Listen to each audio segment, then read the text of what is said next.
அளித்து உலகமெல்லாம் வாழ வைக்க வந்தவளே, கரம் குவித்து வேண்டுகிறோம் காத்திடுவாய் கருமாரி. ஹை ஃப்ரெண்ட்ஸ், எப்படி இருக்கீங்க? எல்லாம் நல்லா இருக்கீங்களா? நேற்று வந்து கார்த்திகை தீபம். இன்னைக்கு நேற்று வச்சாங்கன்னா 3 நாள் நாளைக்கு வரைக்கும் வைக்கணும்.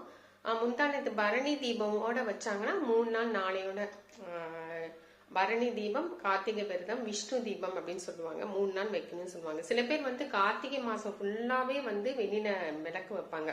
அது ரொம்ப விசேஷம். அது வந்து ரொம்ப விசேஷம் சொல்லியிருக்காங்க. வெளியில வந்து இப்ப கார்த்திகை வந்து மாலை போடுறவங்கலாம் வந்து ஐயப்பனுக்கு, முருகனுக்கு எல்லாம் வந்து மாலை போடுவாங்க. அவங்களுக்கு கார்த்திகை மாசம் ரொம்ப விசேஷம். அவங்க வந்து என்ன வேண்டி நம்ம மாலை போட்டோம்னா கடவுள் வந்து அதை நிறைவேற்றி வைப்பாரு. முக்கியமா வந்து உண்மையா பக்தியா இருக்கணும். அதுதான் முன்னொருத்தவங்க, அதாவது எப்படி சொல்றது, அவங்களுக்கு சுத்த பத்தமா இருக்கணும், ரொம்ப பக்தியா இருக்கணும். அதுதான் வந்து விரதம் சொல்லுவாங்க.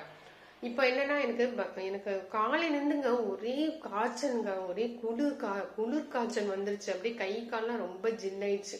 எங்க ஊர்ல ரொம்ப மழை பெஞ்சிட்டே இருக்குதா, அது என்ன ஆச்சுன்னா அந்த பனியும் அந்த மழையும் சேர்ந்து உடம்ப ஒரு குளிக்கிடுச்சு. அப்படியே காய்ச்சல் வந்து 2 மாத்திரை போட்டு, பால் போட்டேன். 2 மாத்திரை போட்டு கொஞ்சம் இப்பதான் கொஞ்சம் நல்லா இருக்குது.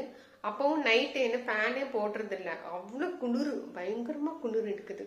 இன்னைக்கு வந்து நான் சாமி கும்பிட்றேன், நீங்க பாருங்க.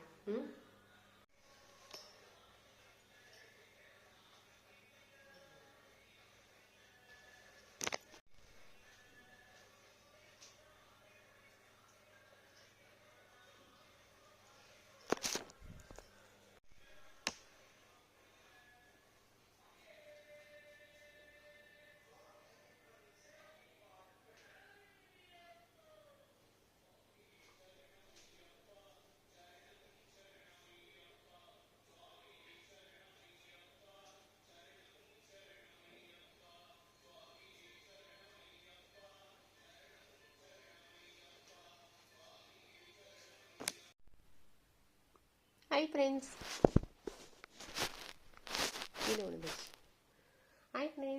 உங்களுக்கு வந்து இன்னைக்கு வந்து என்ன ஒரு டிப்ஸும் சொல்ல போறதில்ல. நான் சாமி கும்பிட்டேன். எனக்கு இன்னைக்கு ரொம்ப காய்ச்சலா இருக்கு. கை கால்லாம் ஒரே ஜில்லுன்னு ஒரு பால் போட்டிருக்கேன். பயங்கரமா காய்ச்சலா இருக்கு. மொசைக்குனா பயங்கரமா ஜில்லா இருக்கு. அப்படியே நின்னாவே அப்படியே ஜில்லுன்னு சளி பிடிக்குது. அப்படி உங்களுக்கு வந்து இந்த சாமி இதெல்லாம் வந்து நான் உங்களுக்கு காமிக்கலான்னு. எப்படின்னா இதுங்க, இப்போ வந்து எல்லாருமே இப்போ வந்து சில பேருக்கு வந்து கோலம் போடவே தெரியாதுன்னு சொல்றாங்க. எனக்கு கோலம் போடவே தெரியாதுங்க. உங்களை மாதிரினா எனக்கு கோலம் போடவே தெரியும். நிஜமா சொல்றேங்க. அந்த பெருமாள் பொதுவா சொல்றேன். சின்ன வயசுல எங்க அம்மா வந்து மார்கழி மாசம்னா எழுப்பி விட்டுருவாங்க. 4 மணிக்கே எழுப்பி விட்டுருவாங்க. எழுப்பி விட்டுட்டு என்ன சொல்லுவாங்கன்னா, போய் கோலத்தை போடு, கலர் வேணா கலரும் போட்டு, உனக்கு கலர் வந்து எந்தெந்த பூக்கு எந்தெந்த கலர் கொடுக்கணும், அந்த இலைக்கு என்ன கலர் கொடுக்கணும், அந்த பூக்கு என்ன கலர் கொடுக்கணும், எல்லாமே எங்க அம்மா வந்து சொல்லுவாங்க. எல்லா கலர் டப்பா பூரா எங்க அம்மா வந்து வச்சிருவாங்க. அந்த வாசப்படி பக்கத்துல வச்சிருவாங்க. எங்க அம்மா வந்து தண்ணி தெளிச்சு சும்மா கூட்டி தண்ணி மட்டும் தெளிச்சு விடுவாங்க. நான் தான் இவ்வளவு பெரிய கோலம் போட்டு நல்லா கலரா பெரிய கோலம் போட்டா நானே கலர் கொடுப்பேன். சில டைம் வந்து எங்க அம்மா வந்து அம்மா முடியல நீங்களும் கொஞ்சம் போடுங்க, சரி எங்க அம்மாவும் கொஞ்சம் ஹெல்ப் பண்ணுவாங்க.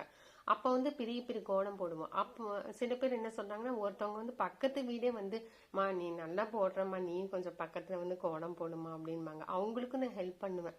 அப்படியே ரொம்ப வந்து கோலம்னா நல்லா போடுவேன். நல்லா பெரிய கோலமா போடுவேன்.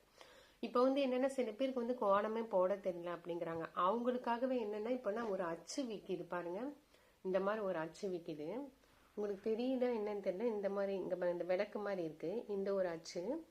அப்புறம் வேணா உங்களுக்கு ஒன்னொன்னா காட்டுறேன். அடுத்தது பாருங்க, இந்த அச்சு பாருங்க. அந்த கும்பம் மாதிரி இருக்கு, தெரியுதா? அந்த கும்பம் மாதிரி இருக்கு பாருங்க, இந்த அச்சு. அடுத்தது விநாயகரோட ஸ்ருதி. அடுத்தது வந்து தாமரைப்பூ. நான் ஃபர்ஸ்ட் இந்த தாமரைப்பூ தான் நான் சாமிக்கு போட்டேன். இங்க துளசி செடிக்கு ஃபர்ஸ்ட் நான் தான் தாமரைப்பூ போட்டேன்.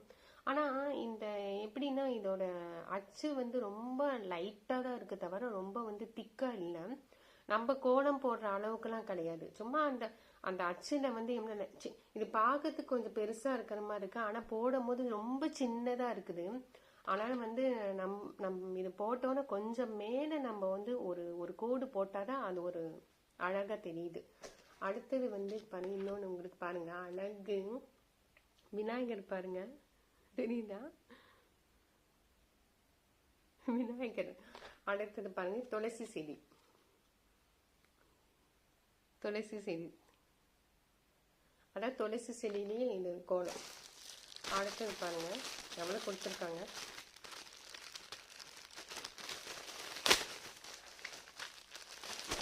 அடுத்தது எனக்கு இந்த கோலம் பாருங்க, இது வந்து சின்ன வயசுல இதை நான் ஃபர்ஸ்ட் கற்றுக்கிட்டேன். இந்த கோலம் தான், இது வந்து அச்சாவே கொடுத்துட்டாங்க. அடுத்தது வந்து இந்த கோலம் பாருங்க, அச்சு கோலம். நீங்க வந்து இது பாருங்க, ரொம்ப அழகா இருக்கு பாருங்க.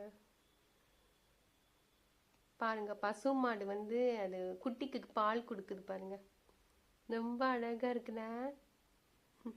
இதெல்லாம் வந்து கிருஷ்ணர் கிட்ட போடலாம். கிருஷ்ணர் சாமி படம் வச்சிருப்பீங்களா, அந்த கிருஷ்ணர் பக்கத்துல இந்த இதெல்லாம் நீங்க போடலாம். அடுத்தது வந்து இது பாருங்க, இது என்னன்னா இது வந்து கடவுளோட பாதம். கிருஷ்ண ஜெயந்திலாம் வருதுல, அப்ப வந்து வரிசையா போட்டு வச்சிருக்காங்க. ரொம்ப சின்னதாக தெரியுது இந்த இதெல்லாம். நம்ம போடுற அளவுக்குலாம் ரொம்ப பெருசாலாம் தெரியல, ரொம்ப லைட்டாக தான் தெரியுது பாருங்க. கடவுளோட பாதம் நடுவுல அந்த ஸ்ருதி கொடுத்துருக்காங்க. இது பாருங்க விநாயகரோட எப்படி காமிக்கிறது, இது நினைக்கிறேன் இப்படி ஆவல்தான் இருக்கு, ஆவல்தான். இது என்னன்னா இது வந்து ரொம்ப வந்து அச்சுன்னா சொல்ல முடியல, லைட்டாக தான் இருக்கு. அதுக்கு மேலே நீங்கள் ஒரு கோலமோ இல்லை கலர் கோலமோ போட்டீங்கன்னா கொஞ்சம் அழகா இருக்கு பார்க்கறதுக்கு.